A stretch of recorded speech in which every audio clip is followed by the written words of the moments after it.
何媽、媽咪，我有個唔係幾好嘅消息想同大家講啊！今個月嘅電費比上個月多成倍啊！點解會咁嘅，嘉美？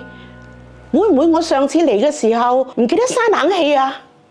哎呀，何媽邊關事啊？我咪講咗電費貴有好多原因咯。阿姐，你唔好將啲責任攬晒上身啦！開一開部冷氣啫，啲電費就貴1倍，點會咁兒戲㗎？何媽，就因為你每次上嚟都拎勁多嘢塞滿個雪櫃啊，咪同你講過，雪櫃要放到80滿就好啦。對唔住啊，嘉美，何媽真係對你唔住啦。你講對唔住有咩用啊？今個月嘅電費係邊個交啊？你而家搞到咁，你開心啦？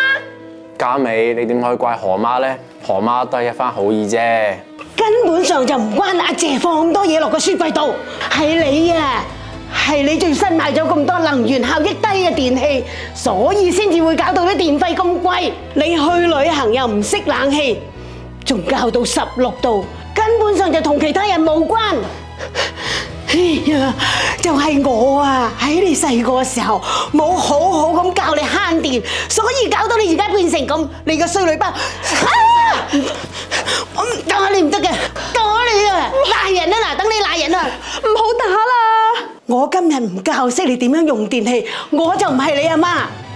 我幾時都有話噶啦，要買啲1級能源效益標籤嘅電器，開冷氣就唔好開咁凍，調校到24、25度就得噶啦。你知唔知？每調高1度就可以慳3% 嘅電力。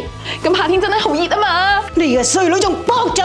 你每次洗衫啊，淨係洗1、2件，叫你儲滿1機衫，揀到合適嘅模式先至去洗，你真係唔聽，唔好再講啦！我講咗幾多次，用完嘅電器就要刪，再唔係嘅就買啲自動關機或者有時間制嘅電器，咁樣先至慳電噶嘛。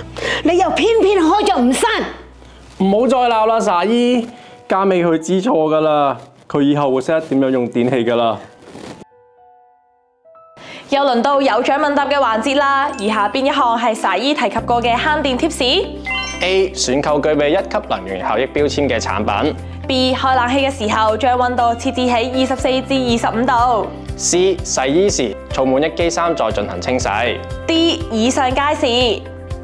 正確答案係 D. 以上皆是。